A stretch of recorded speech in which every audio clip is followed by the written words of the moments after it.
Welcome to Mr. Hutchings History, where the past comes alive. Let's dive into today's story.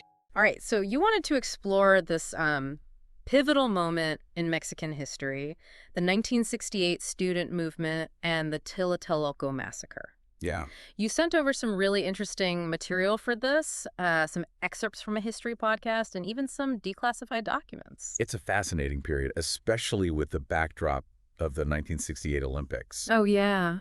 You know, the world is anticipating the celebration of international unity, Right. but beneath the surface, Yeah. you've got this powerful social movement clashing with authoritarianism. A powder keg. Yeah, is it? Waiting to explode. Yeah. So let's get into it. Yeah. Our mission today is to try to really understand why these students took to the streets. Right. What happened at Tlatelolco Plaza, and then what's the legacy? How does this event continue to shape Mexico today? Yeah, it's still so relevant today. Where should we begin? Well, I think to really grasp the magnitude of this event, we need to Yeah. first kind of delve into the complexities of Mexico in the 1960s. So at that time, the Institutional Revolutionary Party, or the PRI, had a stronghold on the country. Right. They presented this facade of stability, Okay. but beneath that, corruption and inequality were really rampant. Yeah. And I see here in the material that the government was pushing for economic modernization. Yeah. But it sounds like this wasn't really benefiting everyone. That's right. Like it was promised.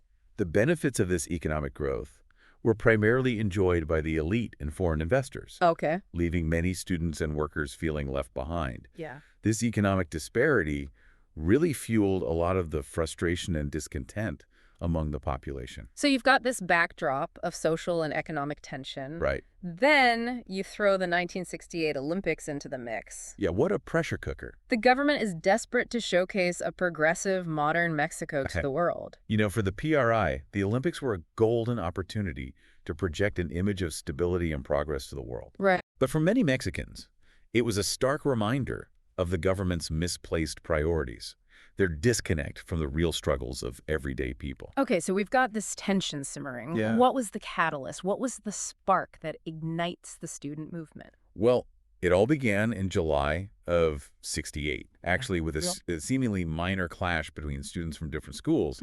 But the police intervention really escalated the situation, turned it violent. And then just a few weeks later, on July 26th, students gathered to commemorate the anniversary of Fidel Castro's attack on the Moncada barracks in Cuba. Right. And this event, which was meant to be a show of solidarity with revolutionary ideals, turns into another flashpoint. Yes, the police response that day was incredibly brutal. Yeah. They cracked down hard, Yeah. leaving several students dead and hundreds injured. This was really a turning point. Right. It radicalized the student movement, transforming what had been isolated incidents into a full-blown movement for change. It sounds like the movement gained some serious momentum after this. Students started taking over school buildings, Yeah. organizing these massive protests. They're really finding their voice. Yeah, and their demands expanded beyond just campus issues. Absolutely. They were taking on the government really head on. Their demands were broad, Yeah. really aimed at dismantling the authoritarian system that was in place. Right? They were calling for an end to police brutality, government corruption. Wow. They even criticized the exorbitant cost of hosting the Olympics at a time when basic needs were going unmet. And it's at this point we see the emergence of the National Strike Council, Yes. the CNH. Right. The CNH wasn't just a student group. Right. This was a coalition that brought together students from universities and colleges across the entire country. Wow. Their ability to mobilize, to organize, to present a unified front was remarkable. Yeah. It really showcases the power of the movement at this time. And this all culminates in the events at Tlatelolco Plaza on October 2nd, just 10 days before the Olympics were set to begin. Right. So set the scene for us. What led to this gathering?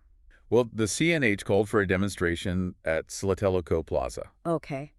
and thousands gathered. Wow. Students, intellectuals, families. Yeah. You can imagine this palpable energy, a mix of hope and anxiety Oh, yeah. filling the plaza. Yeah. They believed their voices would finally be heard.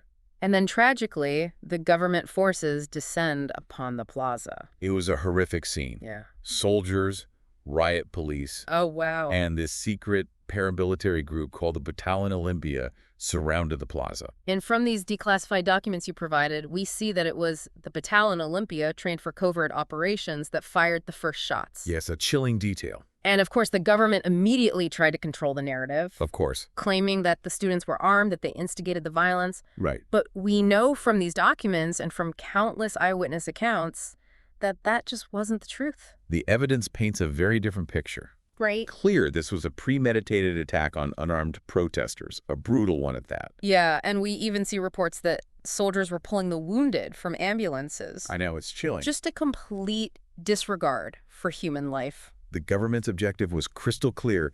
They wanted to crush the movement through sheer terror. The massacre at Tlatelolco was a turning point. Definitely. Not just for the student movement, but for Mexico as a whole. Yes. It really exposed the brutal lengths to which the PRI was willing to go to maintain control. Absolutely. And the fact that all of this happened just days before the Olympics, It's unbelievable. Unbelievable. The world was about to descend on Mexico City, ready to celebrate sport and unity. Yeah. Completely oblivious to the massacre that had just taken place. Right. It's a chilling juxtaposition. Right. This contrast between the festive atmosphere of the Olympics and the horrific events at Tlatelolco, Yeah. it reveals a very dark irony. While the world focused on athletic achievement, the truth about Tlatelolco was being suppressed, buried under a mountain of government propaganda. So the Olympics went on as planned. But as we'll discuss in the next part of our deep dive, the truth about Tlatelolco couldn't be silenced forever. It couldn't. We'll be right back after a short break. Sounds good.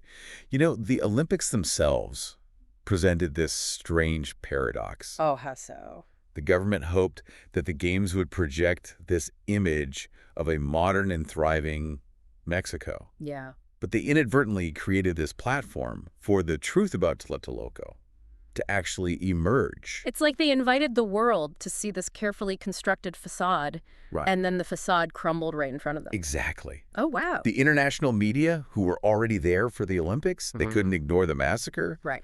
Reports from foreign journalists, especially from the U.S., started to circulate, Yeah. revealing these inconsistencies between the government's narrative Aw. and what they had witnessed firsthand. And those whispers spreading among the athletes. Yeah, And the visitors. absolutely. It really started to challenge the official narrative Yeah. and expose the truth about Tlatelolco to a global audience. So the government is trapped in this web of its own making. Completely. The desire to project this image of stability backfires spectacularly. It's a powerful lesson Yeah. in the limits of propaganda, especially in an increasingly interconnected world. Right. No matter how tightly a government tries to control information, Yeah.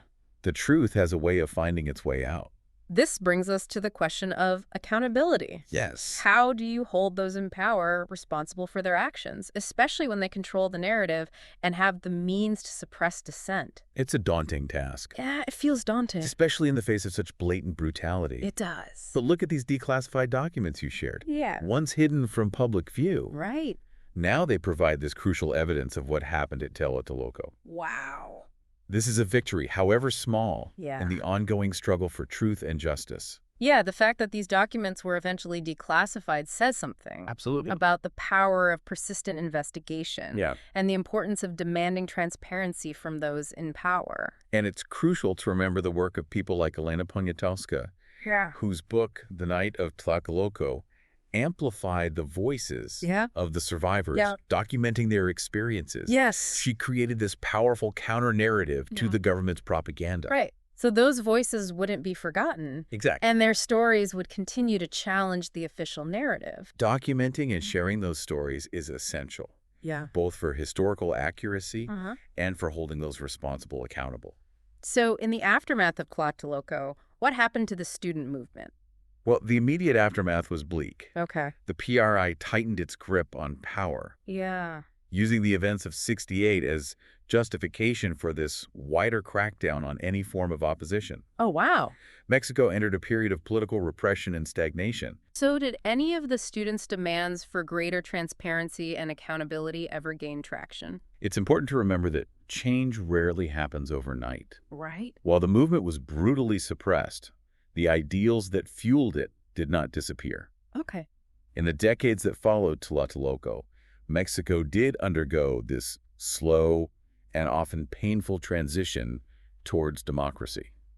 So even though the student movement didn't achieve its immediate goals, Right. it planted the seeds for future change. Yeah, I think that's a fair assessment. Okay. Tlatelolco became a rallying point for those who continued to push for political reform in Mexico. So the memory of the massacre Yeah. served as this powerful motivator She did. for future generations. It's almost as if their sacrifice fueled the fire of change, even though they didn't live to see the results. Wow.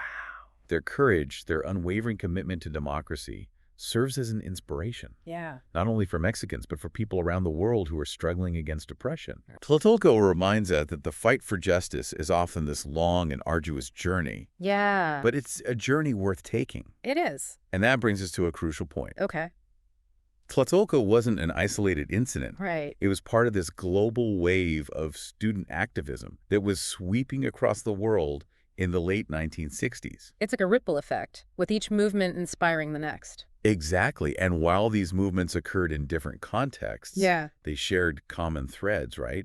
They were fueled by this disillusionment with the status quo. Right. The desire for greater freedom and democracy. Yeah. A belief in the power of collective action. So fascinating how these movements, separated by geography and culture, were able to tap into this shared sense of outrage. Yeah, and this collective desire for change. Yeah. It highlights the universality of the struggle for human rights and social justice. Right. We are not alone in this fight. Exactly. And what happens in one part of the world can have a profound impact on others. Absolutely. So thinking about Tlatelolco within this global context. Yeah. What lessons can we draw from it today? Well, while the world has changed, the potential for violence, the abuse of power, and the suppression of dissent remain very real threats. Good. Tlatelolco serves as this stark reminder of what can happen when those in power choose violence and repression over dialogue and reform. It's a sobering reminder that we must remain vigilant in safeguarding our own democracies. Absolutely. And in speaking out against injustice wherever we see it. Exactly. We cannot afford to be complacent. Right? The lessons of Tlatelolco are as relevant today as they were in 1968. Yeah. We must learn from the past, honor the sacrifices of those who came before us, and continue the fight for a more just and equitable world. We owe it to the memory of those who lost their lives at Tlatelolco to never forget their struggle and to continue their fight for a better future. And as we move towards the final part of our deep dive, it's important to reflect on how this event continues to shape Mexico today. And what it means for us as individuals Right. to grapple with such a complex and tragic chapter in history. It feels like we've uncovered so much in the story. We have. From the political climate to the global context. Right. But I keep coming back to the human element of it all. Yeah. How has Mexico grappled with the legacy of Tlatelolco all these years? Well, it's been a long and complex process. Yeah. For many years, the government tried to downplay the massacre to erase it from national memory. Oh, wow. But the families of the victims, the survivors and activists, they refused to let the truth be buried. So they fought to keep the memory alive? They did. Even when the government was trying to silence them? Exactly. They organized commemorations, erected memorials, demanded a full accounting of what happened. It's almost like a battle over the narrative itself. It is. Who gets to tell the story? Right. Whose voices are heard? That's a really important point. Yeah. The struggle for justice is often intertwined with the struggle for narrative control. And in the case of Tlatelolco, it was the families, the survivors, the artists who ultimately reclaim that narrative. It's really powerful. You mentioned artists. Yeah. What role has art played in all of this? Well, art became this incredibly powerful tool for expressing the pain, the outrage, and this enduring spirit of resistance. Right. Writers, poets, filmmakers, musicians, all grappled with the legacy of Tlatelolco, using their art to kind of keep the memory alive and demand justice. Like Poniatowska's The Night of Tlatelolco, which we talked about earlier. Yes, a powerful example. By weaving together those voices of the survivors, Yeah. she created this testament to the human cost of this massacre. And there's so many other examples. Yeah. You know, the murals that sprang up, Right. the songs that mourned the dead, the films that dared to tell the truth in a society where truth was actively being suppressed. Powerful. All of these artistic expressions contributed to a counter-narrative Yeah. that challenged the government's version of events. So they gave a voice to the voiceless. They did. And they ensured that the memory of Tlatelolco would not fade away. It's a testament to the power of art to speak truth to power. Yeah, it is. even in the most repressive circumstances.